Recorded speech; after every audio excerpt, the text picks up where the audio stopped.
We have with us Mr. Salil Parekh, CEO of Infosys. Mr. Parekh, many thanks for speaking to PTI. No, thank you very much for having me on this session.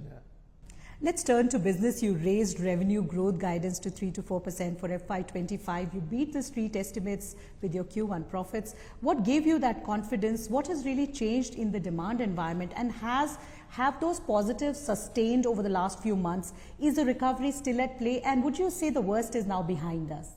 So the guidance we changed, the big change, if you look at it in what we announced at the end of Q1, was what we saw in financial services. All the other industries we saw were more or less similar to what we saw in Q4. In financial services, we saw a little bit more interest in some of the discretionary projects work. We are still not seeing the large digital transformation programs, neither in financial services, but not in anything else, which is the same as the past Q4. So this little improvement in the discretionary work in financial services gave us the support. Then we had a good large deals momentum, which most of the large deals is cost takeout, efficiency, automation, like consolidation of partners, those sort of programs. And that, 4 billion or so of large deals, plus what we had in the past, but especially in Q1, financial services, those two things gave us a little bit more like a visibility into the year.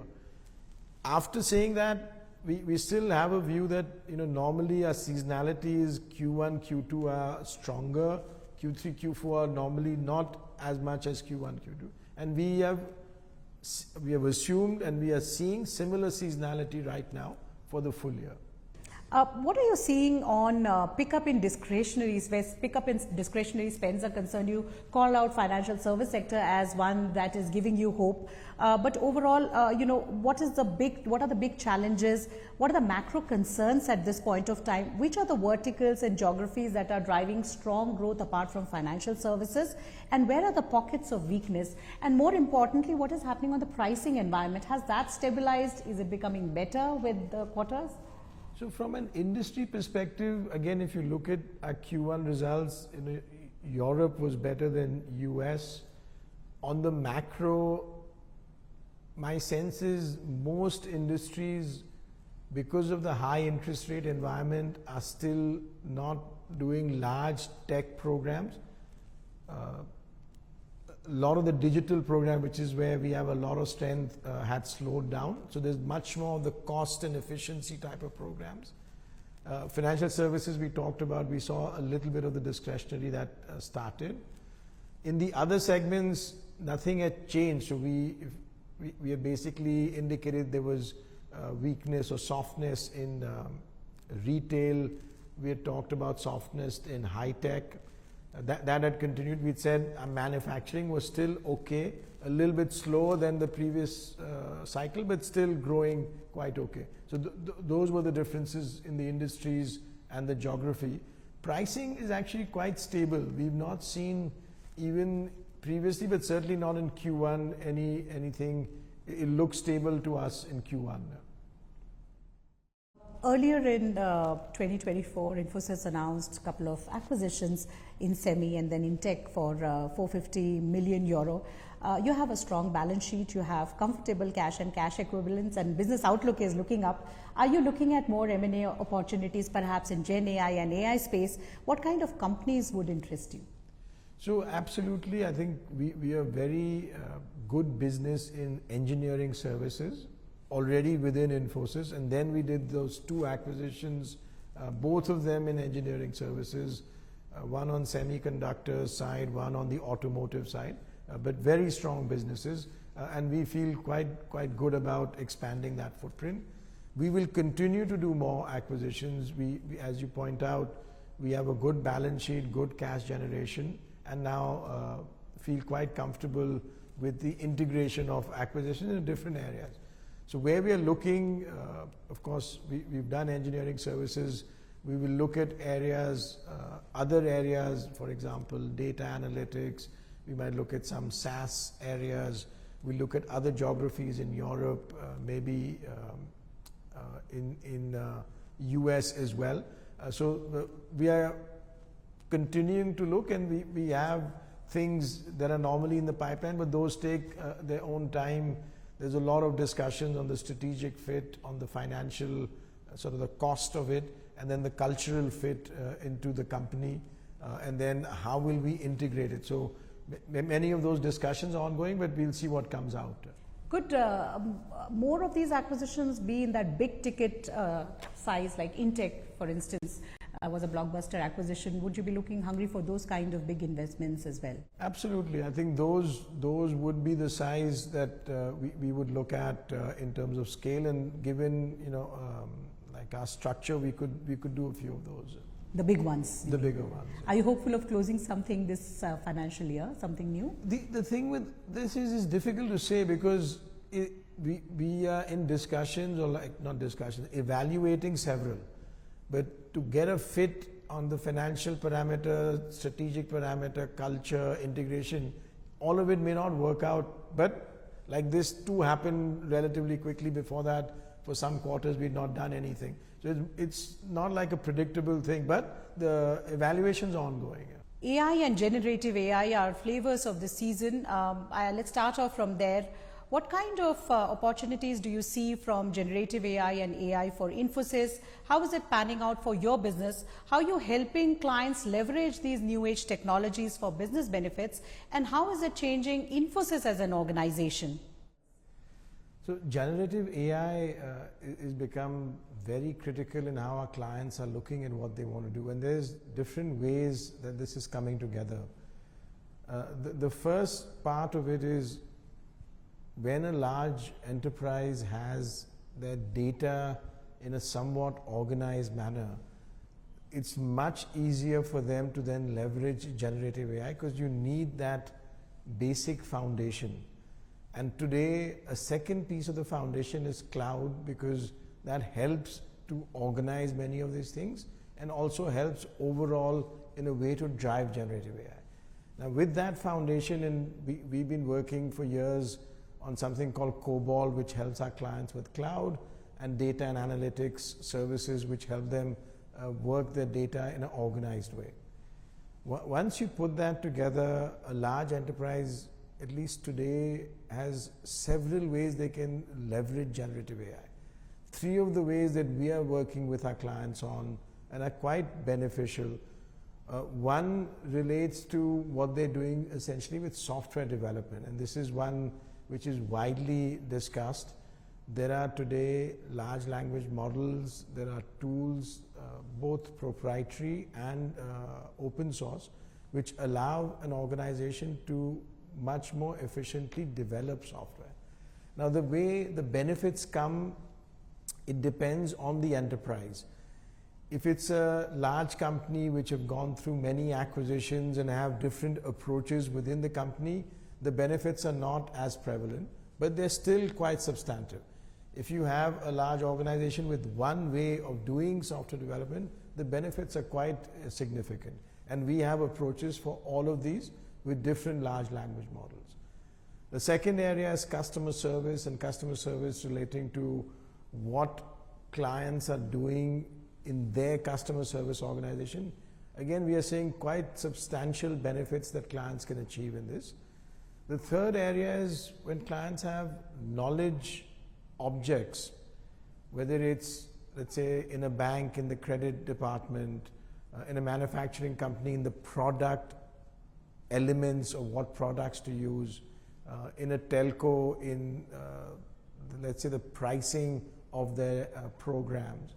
So anywhere where there are knowledge elements or objects, and there's ways to get to them, use them, leverage them in a more efficient way, generative AI becomes very useful.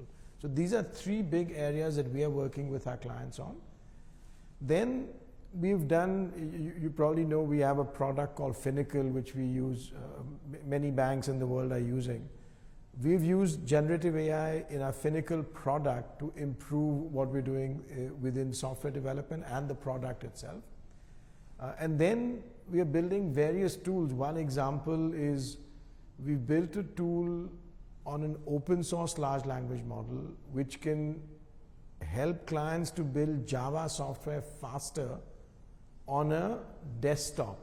And so that completely changes the game for many of our clients. We have several tools like this. And all of this is part of our Topaz capability, which is really generative AI in the leading way with our clients. Now we are doing lots of projects, not pilots, but actual projects with clients where they're doing work on any one of these areas that I described to make impact, sometimes for revenue growth, sometimes for efficiency, productivity, sometimes for time, faster time to do things. And so those are the areas where we see benefits. We are not publicly sharing at this stage our generative AI revenue. What we are doing is making sure that we are working with our clients in a variety of areas to drive all this. And then we've also changed the company from inside, making it AI first. So every service line is driven with generative AI. All we do in our own, like we have an app called InfiMe that all of our employees that I look at, that is enabled with generative AI.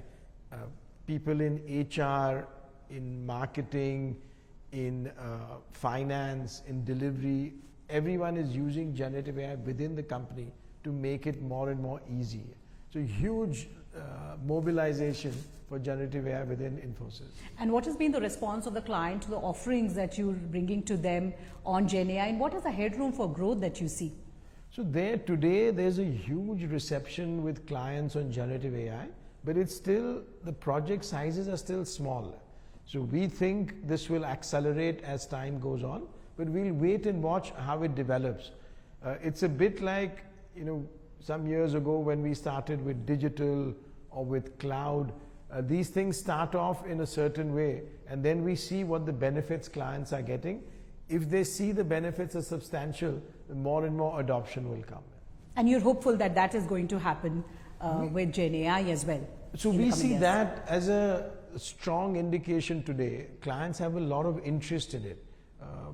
The benefits need to show up because, one of the examples we talked about, like software development, in that, if you're using generative AI, you also need a platform within the company which has data well organized. This is what we call enterprise generative AI, which is different from consumer generative AI. Consumer generative AI is what all of us read about, which is being discussed. In the enterprise generative AI, clients are not that keen to share their data publicly. And so many of these models, the more data you have, the more benefit you get. When you're sharing what we call a narrow transformer approach, the benefits are more limited, but still substantial for the client. So it depends on what they perceive as the value. My sense is they're going to use quite a lot of it, and with a good data platform and a good cloud platform, more and more benefits will come. Let me play the devil's advocate here. Critics say that GenAI's mainstream adoption is actually slower than expected, despite the giant build-outs in infrastructure. Between the headline and the hype, where do things stand? So there's been a lot of generative AI discussions in public domain, which is consumer generative AI. And let's say I want to use something on my phone to quickly try generative AI for a personal need. It's very easy. And it's broadly used because you can get small impact right away. But for large enterprises to use it, they are much more careful about sharing their data publicly. They don't want to make it on public internet data. And so the expectation was perhaps based on consumer generative AI. But in enterprise work, it's always something which enterprises look at how the impact is and then they develop it. So I don't think the enterprise generative AI environment had so much unrealistic views early on, but there was already a view that will be used. And as we build, whether it's software development, customer service, the knowledge objects, we think we will see impact in it, but it's different from the consumer side. I wanted to ask you about the economic survey in July, which warned that there could be potential challenges with AI, and that corporate sector has a responsibility to think harder about the ways AI will augment labor rather than curtail it. As a company that is betting big on AI, what are your thoughts? Could it be at some point of time be a potential threat to the Indian IT services sector? And the million-dollar question on everyone's mind, will AI and GenAI wipe away jobs? Will it lead to layoffs? How are you orienting your hiring practices or upskilling your workforce for AI first entity? So what we are seeing so far with the generative AI work we've done is we are getting newer areas to look at. So one of the examples I shared was in a bank with the credit area. Now there's always been work in that area historically, but with generative AI, you have even better ability to fine tune into credit analysis. That allows a bank to broaden its product offering and to the consumers it's going after. So there's revenue growth opportunities. This is something new that we were not able to do in the past. So it's actually new work. It's not work that was taken away from something. There is also, of course, productivity benefits, but every productivity benefit we see allows a larger footprint of that technology in a client. So at this stage, my sense is it'll be a technology which will help our business to grow even further as opposed to anything else. We've gone with a huge mobilization. 270,000 of our employees are trained in different levels of generative AI, in the awareness level, in the user level, in the expert level, to make sure that they become more proficient with it. So we feel comfortable that that will continue with the expansion of our business and the work we're doing with clients. Specifically, do you anticipate layoffs happening in the sector because of these new age technologies now? So we don't see any layoffs in Infosys with these technologies. In fact, we continue to increase our recruiting. As the economic environment changes, we will see more and more. As you saw, in Q1, we had a strong growth, quarter on quarter and year on year. We had a very good large deals win number, and with that, we increased our guidance for the year. So we see growth slowly coming back into the picture. Do you see the US election outcomes affecting Indian outsourcing? Donald Trump's big promise during election campaign has been about making America great again, and in the past we have seen him rally for Buy American, Hire American. Does that worry you on outsourcing? So there, generally we've seen the US clients are very close with what work we're doing with Infosys. We will see how the elections play out, but we don't see a huge change in any particular direction. What we've also built in US, because we have a lot of local digital capability areas in the US, those work very closely with clients, and we do work massively in India. So with that, we are more able to work with any different scenarios as the US goes through it. So we are quite looking forward much more to the changes, hopefully in the economic outlook than anything else. How much of a worry are these geopolitical tensions? We have seen a lot of those in the last few years. From a business standpoint, does that affect the kind of business outcomes or the deals that you go after? So today, of course, there's several of those things worldwide. In the markets we are working in, which is mainly US and continental Europe and UK and Australia, we don't have direct impact of those, but we are sensitive to it because things, if they change somehow, could expand. At this stage, we have a monitoring of those situations, but they are not directly in the markets we're in at this stage. So we'll see how it plays out. On US elections, you're saying that you don't see either a positive or a negative repercussion at this point of time for outsourcing. For Infosys, we don't see that things will change one way or the other. You know, there'll be whatever the outcomes are. More because we've built a business model which is also got local digital centers, and we've got the work we do in India. So we are more prepared for different scenarios in the future. So we feel more comfortable with the way our business is structured in that. Oh, you mean because of the local flavor, the local hirings that you do, also the full setups that are running in US right now? Right. So we've got, you know, several different centers in different places. For example, in Raleigh or in Phoenix, Providence, other locations where we also have capabilities that we build, and we have the work that we're doing massively, which is of course in India. On the tax demand side, on the pre-show cause notice from DGGI, what is the current status? Have you filed your responses? Have you heard back from the tax authorities? And are you hopeful of a positive outcome or resolution of the issues? So there, as you may have seen, a few days ago, we provided an update in the market in terms of our disclosure. Since that, we have no new update to share today. There are concerns about hiring in the IT sector. Infosys will be hiring 15 to 20,000 freshers in FY25, but hiring levels are of course lower than what we'd seen in FY23, 22 and before. Is it going to be the new normal, this 11,000, 15,000 kind of fresher hiring? And how will you approach hiring? Could you also shed some light on bonuses? There are reports of bonus payouts averaging 80% in Q1.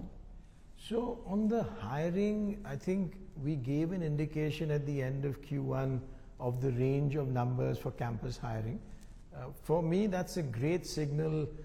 It already starts to show that because we've increased our growth guidance to 3 to 4%, we start to see this. And as we see how the demand looks, the recruiting will also go along with it. On the bonus point, we don't normally disclose that or share that externally. There have been many top-level management exits from IT companies, including Infosys, latest being Mr. Rajesh Warrior, who has now moved to Cognizant. How are you looking at the issue of top-level resignations? So there, you know, we've been extremely fortunate.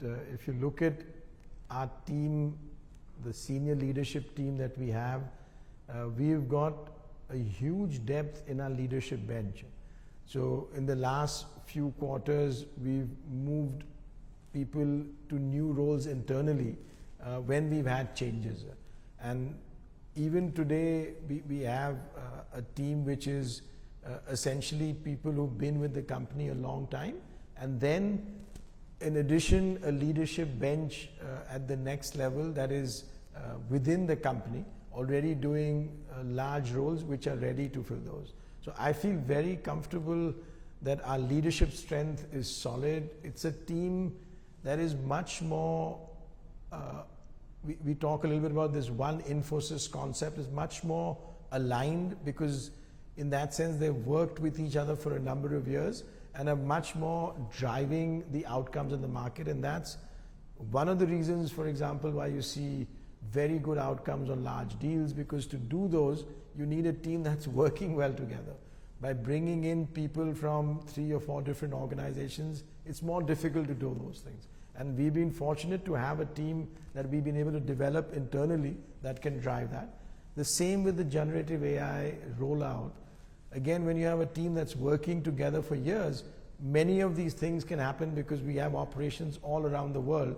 It's not that you can have everyone meet every week, but because of these relationships, these things go much faster. So you're saying that it's not a point of concern. It's not to an extent where it becomes a point of concern that, you know, so many senior level exits have happened over the last 2 years. For us, it's not. We are fortunate that we have people that can step in and in fact do many of those roles. So that and even today we have a team at the next level which is very strong, and these are people who've been with the company 15, 20 years. So my feeling is we are fortunate to have that sort of a team, and we're continuing to develop that leadership team. So you're saying that there is a healthy leadership pipeline already in place? Already in place. Okay. Infosys has reportedly delayed onboarding process for about 2,000 fresh engineering graduates over 2 years for roles like system engineer and digital specialist engineers, where offer letters were given but apparently postponed. Would you like to comment, shed some light on that? So there first, every offer that we've given, that offer will be someone who will join the company. We've changed some dates, but beyond that, everyone will join Infosys, and there's no change in that approach.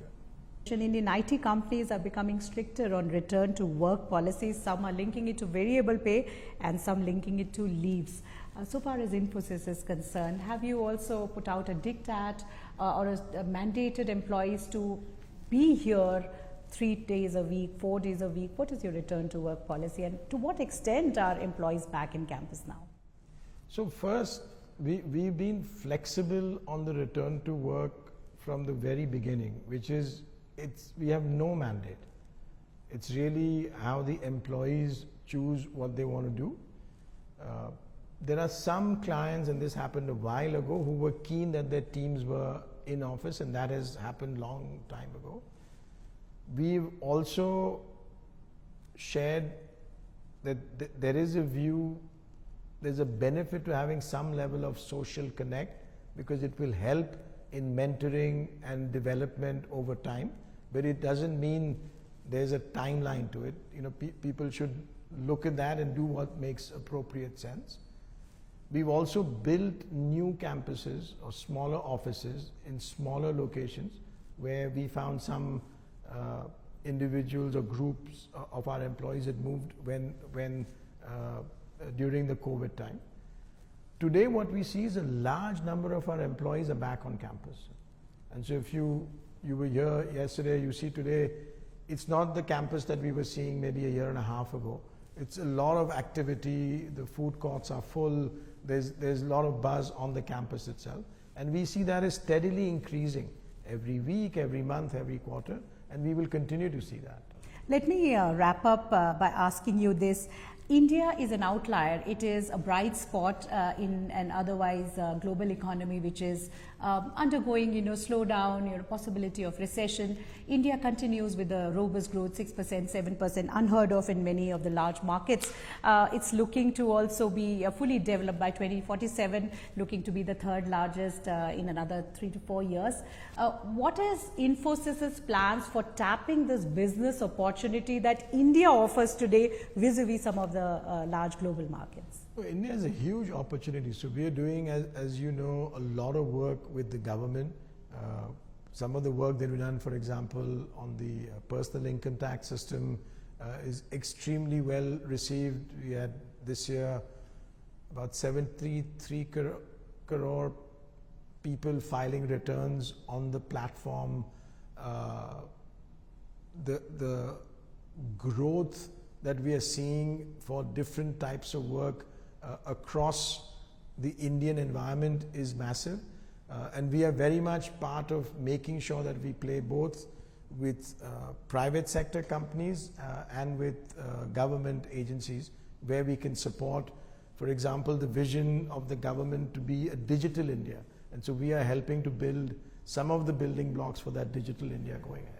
So you see robust growth rates coming in from India business as well? We already had in Q1 a very strong growth in the India business. It's quite small still, but we are looking carefully at which are the private sector and with government, which areas we can most contribute into.